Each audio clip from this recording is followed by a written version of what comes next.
Hello my dear students, સ્વાગત છે તમારું સરસ્વતી ગણિત મથક પર.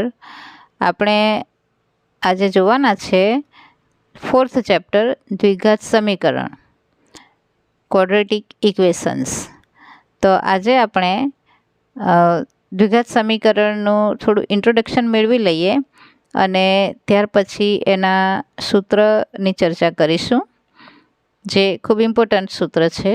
આપણે 2nd ચેપ્ટર જોઈ ગયા બહુપદી, જેમાં આપણે દ્વિઘાત બહુપદી વિશે શીખ્યા કે દ્વિઘાત બહુપદીનું વ્યાપક સ્વરૂપ શું હોય.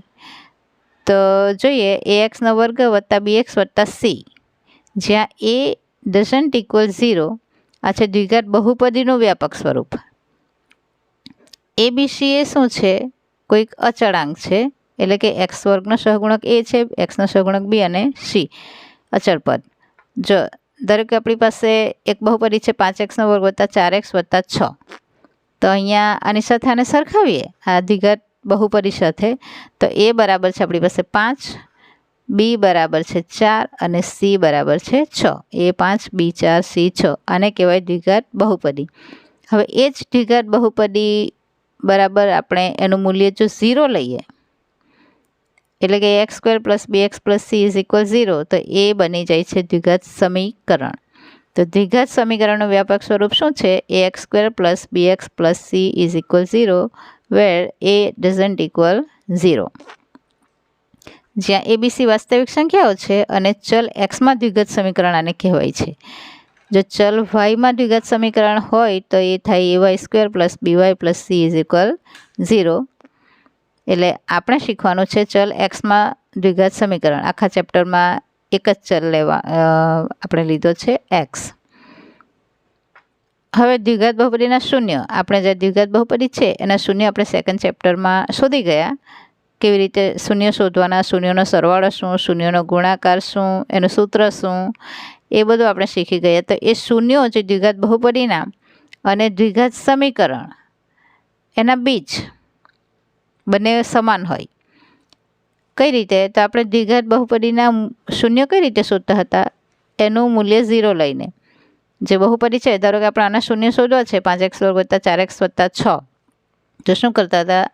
5x² + 4x + 6 = 0 આપણે લેતા હતા અને અવયવીકરણની રીતે એનો ઉકેલ અથવા શૂન્ય ઉકેલ મેળવીને શૂન્ય આપણે શોધતા હતા.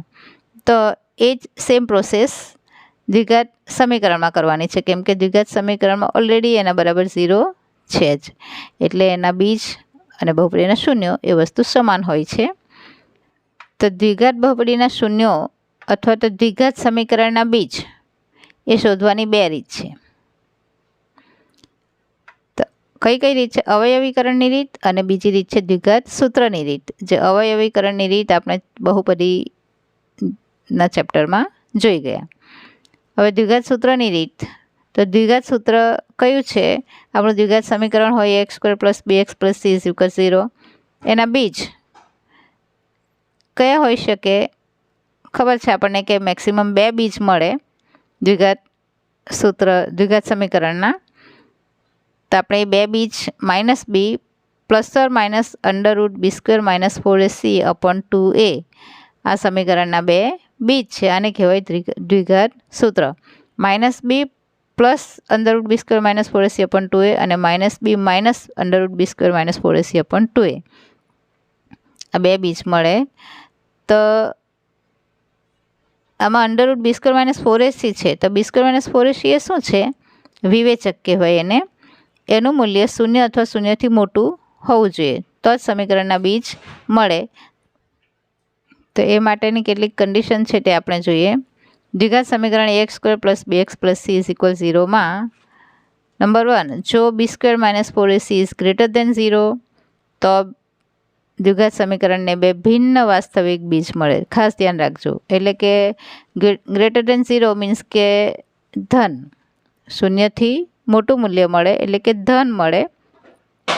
b² - 4ac નું મૂલ્ય, તો 2 ભિન્ન વાસ્તવિક બીજ મળે. b² - 4ac = 0 મળે, તો 2 સમાન વાસ્તવિક બીજ મળે. 2 બીજ મળે જ પણ ભિન્ન મળે. આ કન્ડિશનમાં > 0 હોય તો = 0 હોય તો 2 સમાન મળે, અને <0 હોય b² - 4ac <0 એટલે કે શૂન્યથી નાનું એટલે કે ઋણમાં જવાબ મળે આપણને આ B²-4AC તો વાસ્તવિક બીજ ન મળે.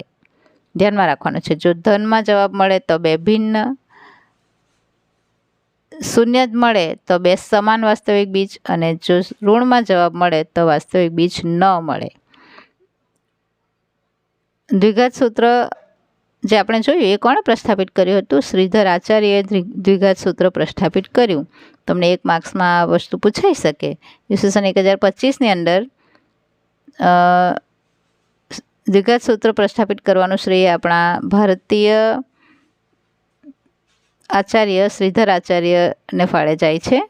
અને બીજા એક આચાર્ય છે બ્રહ્મગુપ્ત. એણે દ્વિઘાત સમીકરણના ઉકેલ માટે ax² + bx = c સ્પષ્ટ સૂત્ર આપ્યું. આ પણ તમારે ધ્યાનમાં લેવાનું છે. અને ત્રીજા એક ગણિતશાસ્ત્રી છે ગ્રીક ગણિતશાસ્ત્રી યુક્લિડ. એમણે દ્વિઘાત સમીકરણનો ઉકેલ શોધવાની રીત વિકસાવી. પણ કોઈ સ્પષ્ટતા આપી ન હતી કે આપણે આ રીતે ઉકેલ મેળવી શકીએ. તો એનું સ્પષ્ટ સૂત્ર આપણને આપ્યું છે બ્રહ્મગુપ્તે, અને દ્વિઘાત સૂત્ર પ્રસ્થાપિત કર્યું છે શ્રીધર આચાર્યએ. તો આપણા ભારતીયો માટે ગૌરવ લેવાની વાત છે. હવે જો એક દ્વિઘાત સમીકરણ છે 5x² + 2x + 4 = 0. અહીં a 5 છે, b 2 છે અને c 4 છે. અહીંયા છે 6x² + 3 = 0. અહીંયા a 6 છે, c 3 છે. x વાળું પદ નથી જુઓ અહીંયા. એનો અર્થ કે b 0 છે. એટલે કે b 0 હોઈ શકે, a 0 લઈ શકાય નહીં તો વર્ગવાળું. અહીંયા b 0 છે એટલા માટે x વાળું પદ જ નીકળી ગયું છે, કેમ કે xનો સહગુણક b એ 0 છે. પરંતુ a 0 લઈ ન શકાય કેમ કે x² વાળું પદ હોવું જરૂરી છે, તો જ એ દ્વિઘાત સમીકરણ બને. x² = 0 એટલે કે x²નો સહગુણક અહીંયા પણ 1 છે, એટલે કે a = 1 છે. અને છેલ્લું છે x² + 3x = 0. અહીંયા b a 1 છે, b 3 છે, પણ c 0 છે. એટલે b અને c 0 હોઈ શકે પણ a 0 હોઈ શકે નહીં. એટલા માટે આપણે